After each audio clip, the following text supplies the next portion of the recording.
possibly the most important military engagement in European history.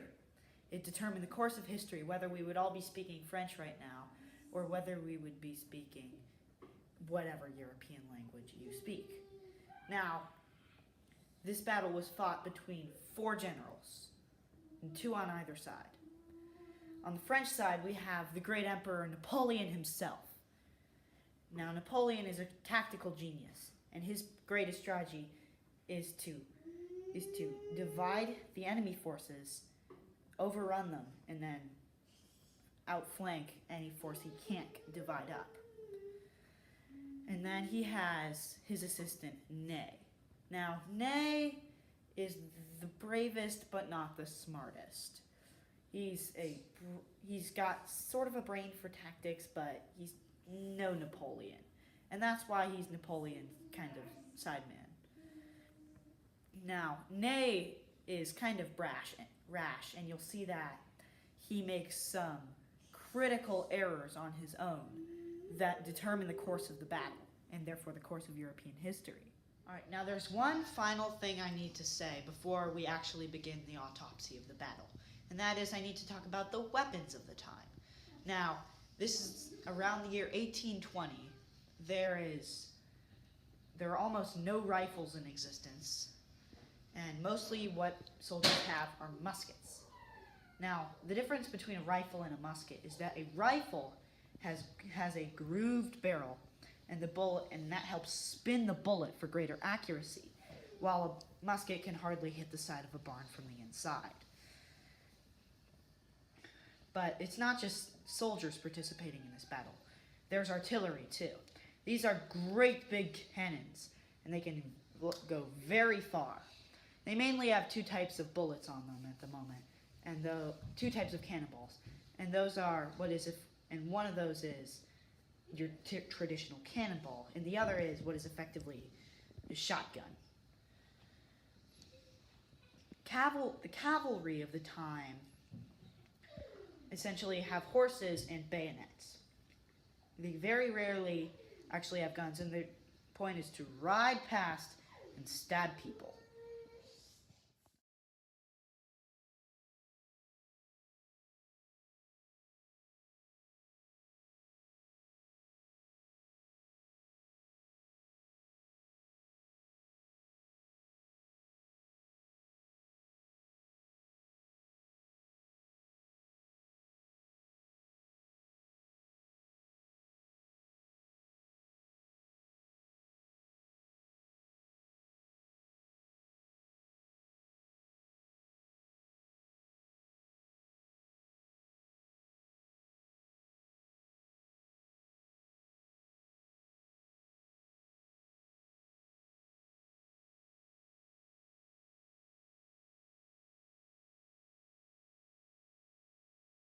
Alright, so let's have a look at the battlefield here. On the left and right, you can see there are 2 ridges. Now, those ridges are critical.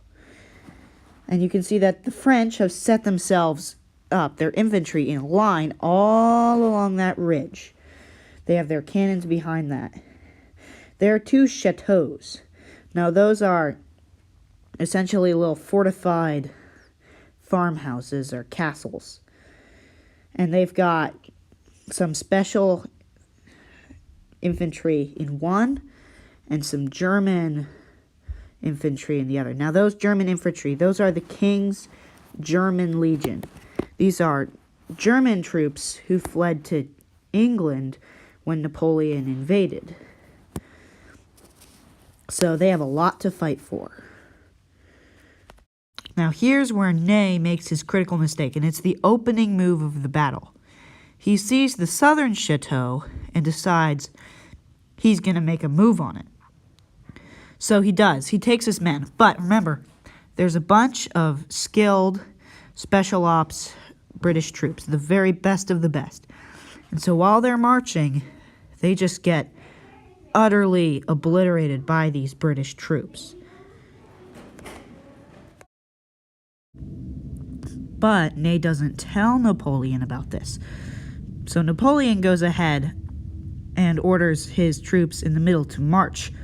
and they march straight at the enemy line. Now, they're in a block formation, so only the first 2 rows of soldiers can shoot, while the British troops can fire all the time. And so while they're marching, they're getting attacked by the British artillery, and when they get close enough, they get destroyed by the British infantry. It's terrible. Hundreds of men are killed. And then he sees that the northern chateau is critical to control. If he can control that, he essentially has a forward base of operations, and then he can launch an attack. So he sends out another group of troops to attack the chateau. Now, in the chateau, remember, these are the top-notch German troops, and these guys have rifles, so they can shoot the French while the French can't shoot them.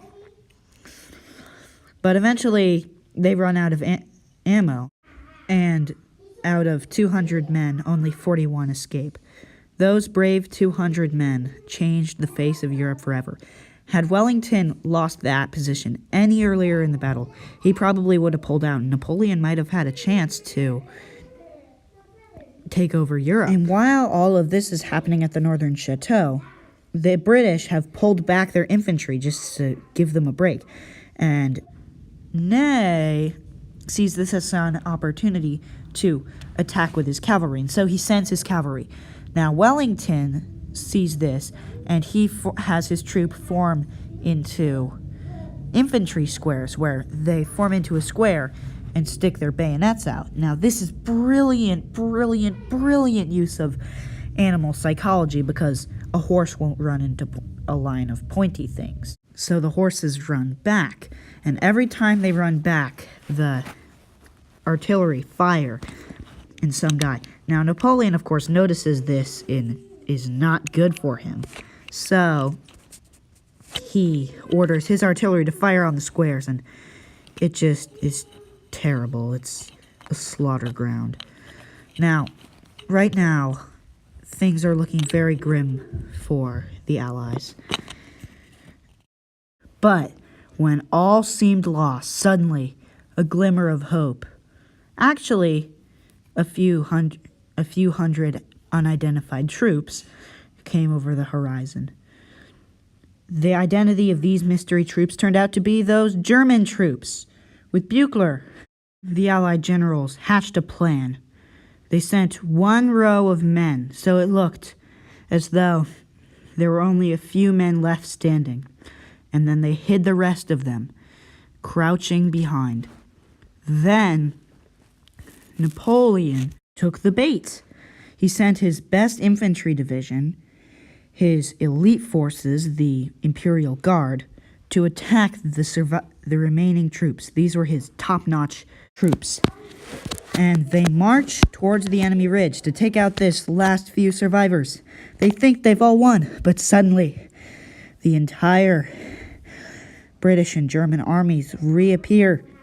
They crush all the Imperial Guard and then march forward across the field. Napoleon orders his artillery to fire on them, even though his own men would get killed. And then he turns trail and runs. He eventually gets caught and gets sent to the island of St. Helena, where he would die.